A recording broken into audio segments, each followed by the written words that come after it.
जी। तो नेक्स्ट जो फैक्टर है वो है सरफेस एरिया। सरफेस एरिया, तो बेटा सरफेस एरिया जितना ज़्यादा होगा रेट ऑफ द रिएक्शन उतना ज़्यादा होगा। ठीक है, अगर उसका एरिया ज़्यादा है तो उसके मालिक्यूल्स को ज़्यादा मिल रहा है ना रिएक्शन करने के लिए, पॉसिबिलिटी उसके पास ज़्यादा है। अब और अगर उसका सरफेस एरिया कम है तो rate of the reaction ultimately कम होगा। ये सिंपल सी बात है, ये कोई ऐसी इसके अंदर कोई ऐसा नहीं है कि आपको ये चीज़ समझ नहीं आ सकती। सिंपल सी बात है, एरिया ज़्यादा है रेट ऑफ द रिएक्शन ज़्यादा होगा। अगर आप मेरे पास ये एक बड़ा टेबल पड़ा हुआ है तो इसके कंपेयर इसका रेट ऑफ द रिएक्शन ज़्यादा होगा एज़ कम्पेयर टू का कि आपके पास कम है। इसी तरह अगर आपके पास बैक्टीरियास हैं, उन बैक्टीरिया का अगर एरिया उनको ज़्यादा मिलता है तो वो ज़्यादा ग्रोथ करते हैं, और अगर उनको कम एरिया मिलता है तो फिर उनकी जो ग्रोथ है वो भी कम होती है। तो जितना एरिया ज़्यादा रेट ऑफ द रिएक्शन भी उतना ज़्यादा हो जाएगा। फिर एक और फैक्टर है intensity of the light. Intensity of the light, ये जस्ट उनके लिए होता है जो रिएक्शन फोटोकेमिकल होते हैं, फोटो सेंसिटिव रिएक्शन होते हैं, फोटो सेंसिटिव रिएक्शन होते हैं, जिनकी जो सनलाइट से उनका रेट ऑफ द रिएक्शन कम ज़्यादा हो सकता है, या किसी भी और लाइट से। ठीक है, जो फोटो सेंसिटिव रिएक्शन है, तो जितनी इंटेंसिटी ऑफ द लाइट ज़्यादा होगी, अगर आप इंटेंसिटी ऑफ द लाइट लें, इंटेंसिटी ऑफ द लाइट वो ज़्यादा है तो ultimately rate of the reaction भी ज़्यादा होगा। ठीक है, रेट ऑफ द रिएक्शन भी ज़्यादा होगा अगर इंटेंसिटी ऑफ द लाइट ज़्यादा है। ठीक है, तो जाहिर बात है intensity of the light actually है क्या, ये एक्चुअली होते हैं energy in form of the photon, energy के पैकेट्स होते हैं। जितने वो एनर्जी के पैकेट्स ज़्यादा होते हैं, हाई इंटेंसिटी होती है, हाई इंटेंसिटी होती है मेन, उतनी ही उसको एनर्जी ज़्यादा मिल रही होती है, और जितनी एनर्जी ज़्यादा मिल रही होती है तो बेटा अल्टीमेटली जो रेट ऑफ द रिएक्शन है वो भी ज़्यादा होता है, वो भी इंक्रीज़ कर जाता होता है। तो ये होता है इंटेंसिटी ऑफ द लाइट और रेट ऑफ द रिएक्शन का आपस में रिलेशन। फिर एक और है अभी हमारे पास फैक्टर, आखिरी फैक्टर, उसको कहते हैं क्या, stability of the product. Stability of the product, if product stable, अगर प्रोडक्ट है स्टेबल, इसका मतलब क्या है, रेट ऑफ द रिएक्शन क्या होगा, ग्रेटर होगा एज़ कंपेयर टू कि जो प्रोडक्ट अनस्टेबल है। अब मैं आपको एक एग्जांपल देता हूँ, सेकंड सेमेस्टर में मैंने आपको ये पढ़ाया भी था, ये वाली एग्जांपल, और वहीं से ही ये एक दूसरी एग्जांपल, वही एग्जांपल है आपकी, यहाँ पर भी उसको कोट कर सकते हैं कि आपके पास है ये वाला एसिटिक एसिड, दूसरा है आपके पास फॉर्मिक एसिड, दोनों ही एसिड हैं। It will form CO and O negative on dissociation, plus इसने डोनेट कर दिया H पॉजिटिव, ये है HCO नेगेटिव, और इसने भी डोनेट कर दिया H पॉजिटिव।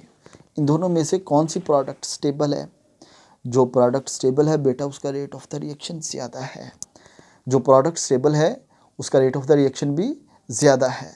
तो आप इन दोनों को कंपेयर करें और देखें कि रेट ऑफ द रिएक्शन किसका ज़्यादा है, तो आपको क्लियर हो जाएगा। तो इसमें जो फैक्टर इफेक्ट कर रहा है वो ये वाला डोनेटिंग ग्रुप CH3, ये इलेक्ट्रॉन डेंसिटी इधर डोनेट करेगा और अल्टीमेटली ये इलेक्ट्रॉन डेंसिटी इधर आएगी। ये ना डोनर है ना ही विदड्राइंग है, ठीक है, तो ना ये डोनेट करेगा ना ही विदड्रा करेगा। तो इन दोनों के कंपैरेटिव ये वाली जो प्रोडक्ट है ये स्टेबल होगी, जबकि जैसे ही ये इलेक्ट्रॉन डेंसिटी इसको डोनेट करेगा ये फर्दर इसको डोनेट करेगा, नेगेटिव चार्ज इन्हांस होगा, जैसे नेगेटिव चार्ज इन्हांस होगा आपकी ये वाली जो प्रोडक्ट है ये अनस्टेबल हो जाएगी। और अगर यहाँ पर हो आपके पास कोई भी विदड्राइंग ग्रुप, जैसे हो NO2 COOH, तो ये अब क्या करेगा, ये उल्ट इफेक्ट करेगा, ये विदड्रा करेगा इलेक्ट्रॉन डेंसिटी। अगर विदड्रा करेगा तो इसका मतलब है ये इस एनाइन को स्टेबलाइज कर रहा है, ये अपनी तरफ विदड्रा करेगा, ठीक है। तो ये प्रोडक्ट सबसे ज़्यादा स्टेबल होगी, जबकि ये वाली जो है ये ना डोनर है ना ही विदड्राइंग है, और ये वाली जो है इसका सब्स्टिट्यूएंट जो है वो डोनर है, ठीक है। तो प्रोडक्ट के ऊपर भी डिपेंड करता है। जब प्रोडक्ट स्टेबल होगी, जब प्रोडक्ट स्टेबल बनेगी तो बेटा जी रेट ऑफ द रिएक्शन भी ज़्यादा होगा, ठीक है। और अगर प्रोडक्ट ही अनस्टेबल बन रही है तो अल्टीमेटली क्या होगा, रेट ऑफ द रिएक्शन भी कम होगा। तो ये रेट ऑफ द रिएक्शन इसके ऊपर भी डिपेंड करता है, स्टेबिलिटी ऑफ द प्रोडक्ट के ऊपर। तो ये वाले फैक्टर्स थे जो मैंने शॉर्ट करके आपके साथ डिस्कस किए हैं। ये है factor affecting the rate of the reaction. इससे रिलेटेड यहाँ तक ये हमारे फैक्टर्स वाला जो है ये भी कवर हो गया। अब नेक्स्ट हम चलते हैं जी rate law and order of the reaction. जो आपकी आउटलाइन के अंदर नेक्स्ट टॉपिक है rate law and order of the reaction, इसको अभी हमने स्टडी करना है। Rate law and order of the reaction, दो चीज़ें हैं, rate law and order of the reaction. अब रेट लॉ क्या होता है? रेट लॉ क्या है? It is used, rate law is used for checking the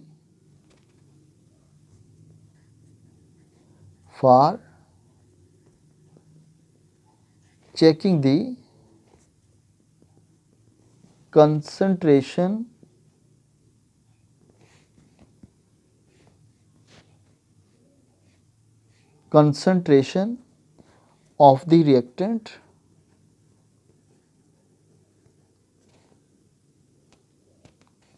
so we can define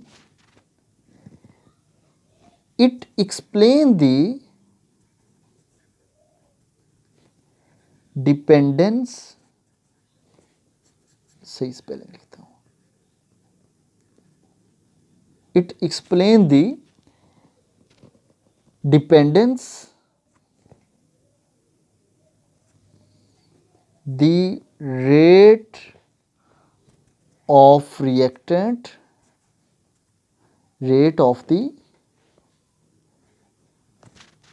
reactant on concentration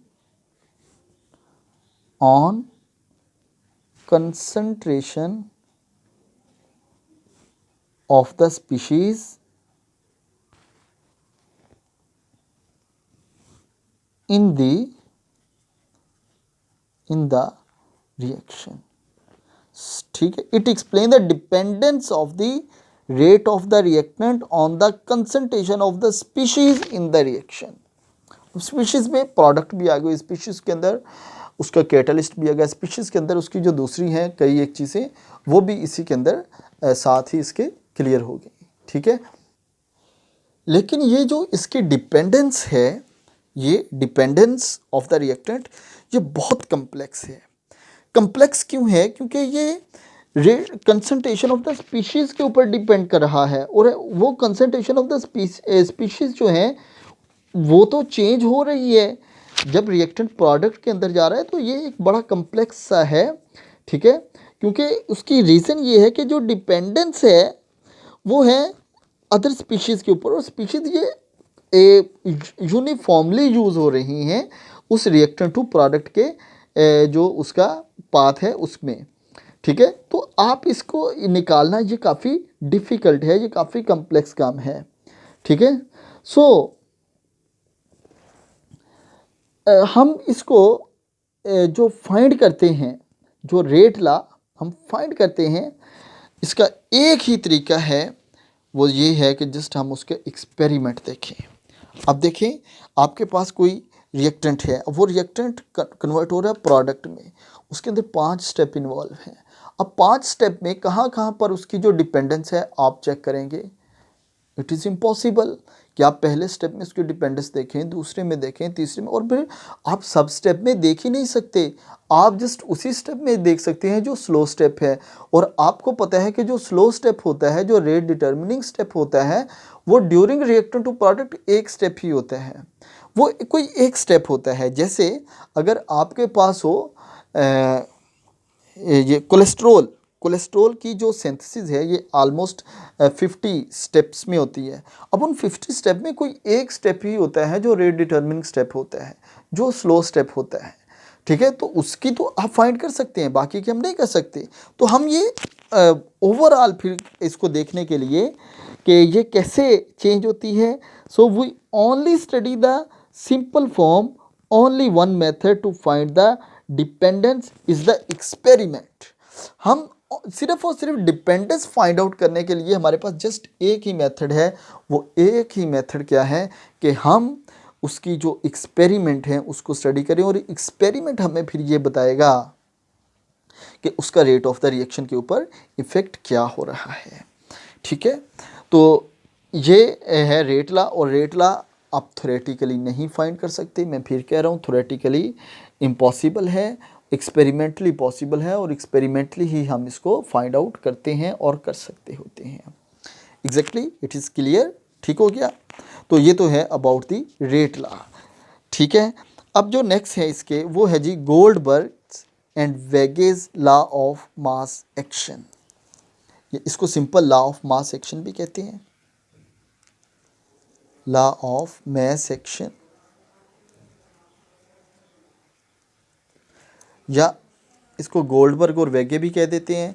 Goldberg and वेगे law of mass action. Goldberg और वेगे जो था उन्होंने इस लॉ को डिराइव किया था, तो दैट्स वाई उनके नेम के ऊपर भी इसको गोल्डबर्ग और वेगे लॉ भी कह सकते हैं।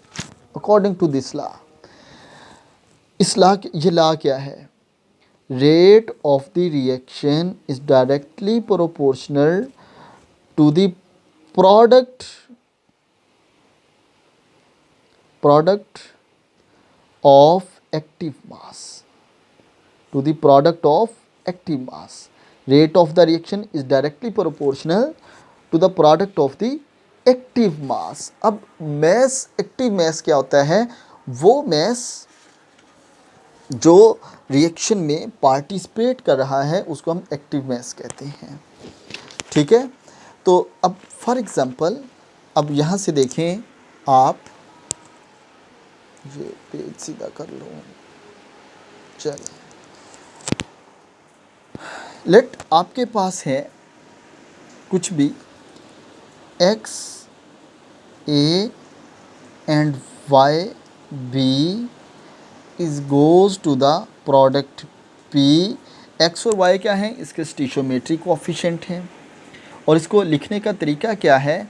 हम इसको ऐसे लिखते हैं कि रेट लॉ अल्हम्दुलिल्लाह के concentration of the A raised power coefficient क्या है? x, एंड कंसंट्रेशन सेकंड की रेज पावर स्टिशोमेट्रिक कोएफिशिएंट, और स्टिशोमेट्रिक कोएफिशिएंट क्या है?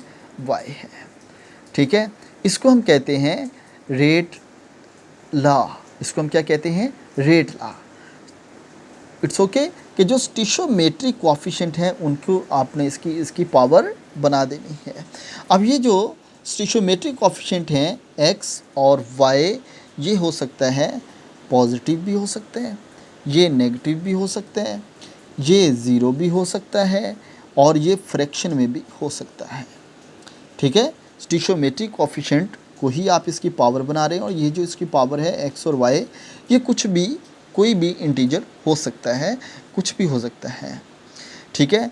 तो ये जो है आपके पास, इसको हम रेट लॉ कहते हैं, या इसको रेट लॉ एक्सप्रेशन कहते हैं। ये रेट लॉ या रेट लॉ एक्सप्रेशन है, ठीक हो गया। अब x और y क्या है? x को हम कहते हैं order of the reaction. x क्या है? Order of the reaction with respect to the A, और वाई क्या है, order of the reaction with respect to the B. ठीक है, ये है विद रिस्पेक्ट टू ए और with respect to the B. और अगर हम इस x और y को ओवरऑल देखें, ओवरऑल x और y,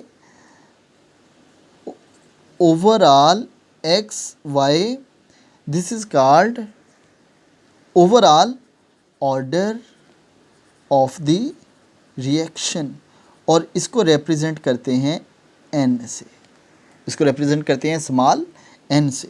तो स्मॉल n क्या है, this is the order of the reaction. ये क्या है जी, ऑर्डर ऑफ द रिएक्शन। ठीक है, तो जो स्टिचोमेट्रिक कोएफिशिएंट है उसको रेट लॉ के अंदर पावर में ले जाते हैं, और जब ऑर्डर निकालते हैं तो उसी पावर को, जो ओवरऑल ऑर्डर की मैं बात कर रहा हूँ, ठीक है, तो तमाम जितनी पावर हैं उनको इकट्ठा कंबाइन कर देते हैं, तो आपके पास उसका ऑर्डर ओवरऑल रिएक्शन निकल आता है। ठीक है, तो इसी ये जो n है ये भी कुछ ना कुछ भी हो सकता है। ठीक है, लेकिन हमेशा नहीं कि आपके पास अगर कोई एक रिएक्टेंट है। बिस्मिल्लाहिर्रहमानिर्रहीम, तो मैंने ज़रा वीडियो तो स्टॉप किया था। अच्छा, तो बेटे जी हमारे पास है ये वाला n निकल आया उसका ऑर्डर, और हमें क्या फाइंड आउट करना था, rate law and order. Order आपने उसका ऐसे कैलकुलेट कर लेना है जैसे अभी मैंने आपके सामने कर लिया है। ठीक है, तो ओवरऑल और with respect to one reactant ये भी हम कर सकते हैं, लेकिन हमारा जो ज़्यादातर कंसर्न है वो तो ओवरऑल से ही है कि ओवरऑल हम देखें। सही हो गया।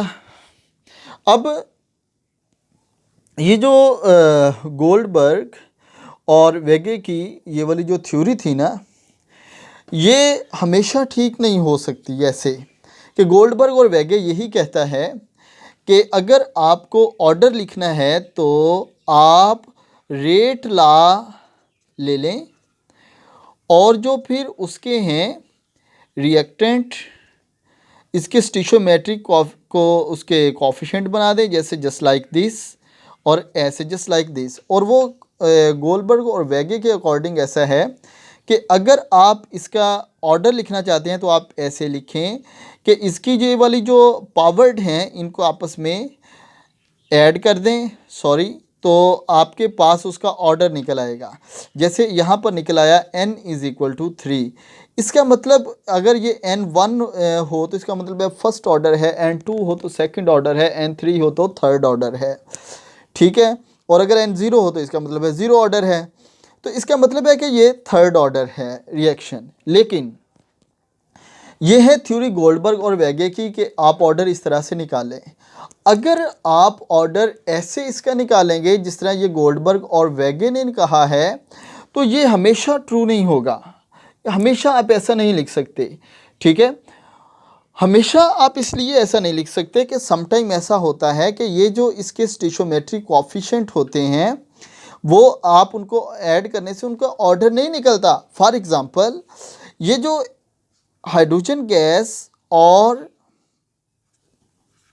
Cl गैस होती है, इनका आपस में अगर रिएक्शन हो तो ये फिर बनता है HCl गैस। अब ये वाला जो रिएक्शन है ये एक्चुअली तो है ज़ीरो ऑर्डर, ये एक्चुअली क्या है, ज़ीरो ऑर्डर। लेकिन अगर आप गोल्डबर्ग और वेगे के लॉ ऑफ मास एक्शन को देखेंगे तो अकॉर्डिंग टू दिस इसका रेट फिर आप ऐसे लिखेंगे K × H⁻⁴ और Cl⁻⁴। तो अगर यहाँ से आप इसका ऑर्डर निकालेंगे तो यहाँ से इसका ऑर्डर आ जाएगा 2। हालांकि ये ज़ीरो ऑर्डर रिएक्शन है। मैं आपको एक एग्जांपल दे रहा हूँ कि अगर आप इसको हमेशा ऐसे ही लेंगे जैसे गोल्डबर्ग और वेगे ने कहा है तो फिर ये हमेशा ट्रू नहीं होता। हाँ, ये ट्रू होता है only for the simple reaction. Goldberg और वेगे कॉन्सेप्ट जो है it is true only for the simple reaction. और सिंपल रिएक्शन कौन सा होता है, जो सिंगल स्टेप रिएक्शन होता है। जो कौन सा होते हैं, सिंगल स्टेप रिएक्शन होते हैं, उनको हम सिंपल रिएक्शन कहते हैं। हाँ, तो सिंपल रिएक्शन तक ऐसा ठीक है, लेकिन अगर आप सिंपल रिएक्शन के बाद कॉम्प्लेक्स रिएक्शन की बात करेंगे तो फिर ये वाला जो है कॉन्सेप्ट, ये वाला जो लॉ है वहाँ पे अप्लाई नहीं होगा। ठीक है, तो उसकी एक एग्जांपल मैंने आपको दे दी है। नेक्स्ट भी आगे हम बहुत सी एग्जांपल आगे भी हम इसकी करते जाएंगे। ठीक हो गया। तो हम कॉम्प्लेक्स का इस तरीके से फाइंड आउट नहीं कर सकते ऑर्डर, तो फिर सवाल ये है फिर हम कॉम्प्लेक्स रिएक्शन जो है उनका ऑर्डर कैसे फाइंड आउट करेंगे। भाई उनका ऑर्डर भी हम एक्सपेरिमेंट से ही फाइंड करेंगे, उनका ऑर्डर भी एक्सपेरिमेंट से ही फाइंड किया जाता है, थ्योरेटिकल फाइंड नहीं किया जाता। हाँ, वैसे फाइंड कर सकते हैं अगर आपके पास सिंपल जो कॉम्प्लेक्स रिएक्शन हो उसका स्लो स्टेप आपको पता हो। अगर आपको उसका स्लो स्टेप पता है देन आप ऐसा कर सकते हैं, और स्लो स्टेप आपको इसके लिए निकालना पड़ेगा। ठीक है, वहाँ पर फिर ये जो है ये अप्लाई हो जाएगा, अदरवाइज़ ये अप्लाई नहीं होता। तो इन शॉर्ट आप सिंपल ये याद रखें कि गोल्डबर्ग और वेगे जो लॉ ऑफ मास एक्शन है ये अप्लाई होता है for single step reaction, not for the multi step reaction के ऊपर ये अप्लाई नहीं होता। ठीक हो गया। तो ये है गोल्डबर्ग और वेगे लॉ कि उसको गोल्डबर्ग और वेगे लॉ जो है ये इसकी अकॉर्डिंग टू दिस लॉ कि we can write the rate by taking the stoichiometric coefficient as in power and we find the order by adding these power। तो वो हमें उसका ऑर्डर बता देगा और ऑर्डर से हमें पता चलेगा कि रिएक्शन हमारा किस टाइप का है, फर्स्ट ऑर्डर है, सेकंड ऑर्डर है या थर्ड ऑर्डर है। ये आगे रिएक्शन आने वाले हैं, first second third zero order सारे आगे इंशाल्लाह डिटेल के साथ ये सब कुछ आ जाएगा। ठीक हो गया। तो ये है हमारे पास। तो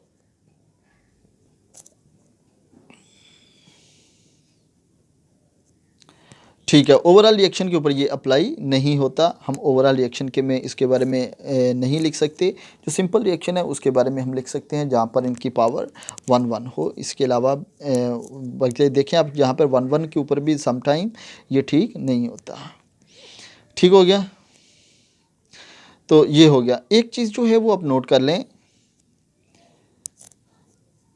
कि वो यही जो मैंने आपको पहले बताया कि आप इसका एक्सपेरिमेंट से ही ऑर्डर फाइंड आउट करेंगे।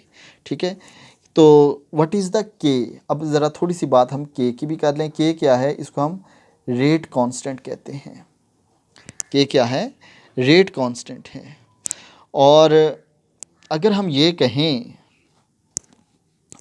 कहें कि आर जो आर ओ आर है is equal to simple small r, अगर हम ये कहें कि R is equal to the K और ये है रिएक्टेंट ए और इसका स्टोइचोमेट्रिक कोएफिशिएंट और रिएक्टेंट बी इसका स्टोइचोमेट्रिक कोएफिशिएंट। ठीक है, और अगर ये है इसके स्टोइचोमेट्रिक कोएफिशिएंट 1 तो K is equal to A into B और ये 1 और ये 1। और अगर ये जो है ए और बी ये ज़ीरो है, सॉरी ए और बी दोनों 1 1 मोल हैं, तो R is equal to the K. ठीक हो गया। फिर R is equal to the K. So अगर हम ये कहें कि इफ़